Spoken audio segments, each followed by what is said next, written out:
For those who have followed me on my LinkedIn, YouTube, and everywhere I've spoken in the world, I've always told the global world that Africa is not poor. Africa is full of resources. Africa is rich. But why is it that we are having our people poor?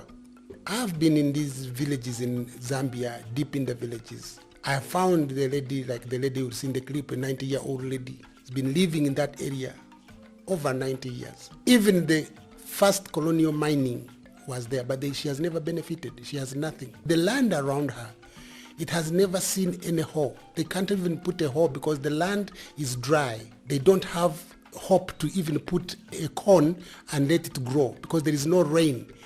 This place doesn't see rain all over the year, but they are there, they have to live. On top of that, they are sitting on gold, they are sitting on critical minerals. Mining companies are coming in, they are going to displace these people, and eventually they should go because they want to do mining and mining should bring money. But these people will be losers as they have been doing centuries and centuries. The solution is not for displacing them by bringing big mining companies. The solution is to teach them how to feed themselves, how to do smart agriculture. But you need to provide them with water, you need to provide them with fertilizers, you need to provide them with valley dams and so forth. They need to know how to harvest water. You teach them how to fish, you don't give them fish. They can do even beekeeping. There are small projects that you can bring in. There are young people, the village is full of young people. There are no schools, there are no health centers. The only school in the village of over 400 people is only one school with 4 classrooms with only 2 pit latrines that are serving over 245 people, both the staff and the children, female and male. But the land, the school is surrounded with the land, and they are not even growing food for the children. The children are studying only 4 hours a day because they have to go back home. There is no water.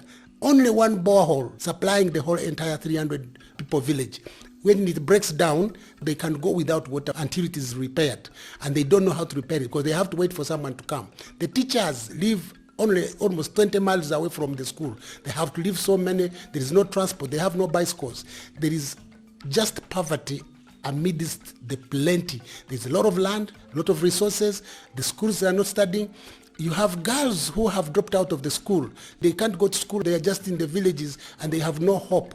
Hope can come to them when you bring in skills, you bring in health and education, and you support these schools which are already there to grow their own food. You give them water, you teach them how to harvest water, how to grow food, and then the whole village will be a vibrance in the village. There will be no need to be displaced by these mining companies without compensation. But you teach them how to do it, even if you have to bring the mining companies. But they will know how to engage with the mining companies, how to get something out of the mining companies, who can now therefore give them support to till and grow food on the remaining land while the other land is being mined. So you look at this whole village full of people, full of hope, full of natural resources, full of natural human resource people, young people, but living in abject poverty.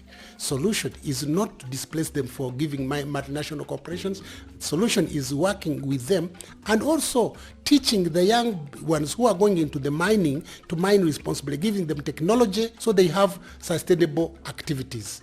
The whole solution is to bring in sustainable livelihood activities, agriculture, beekeeping, fish farming, name it, because the water is there below.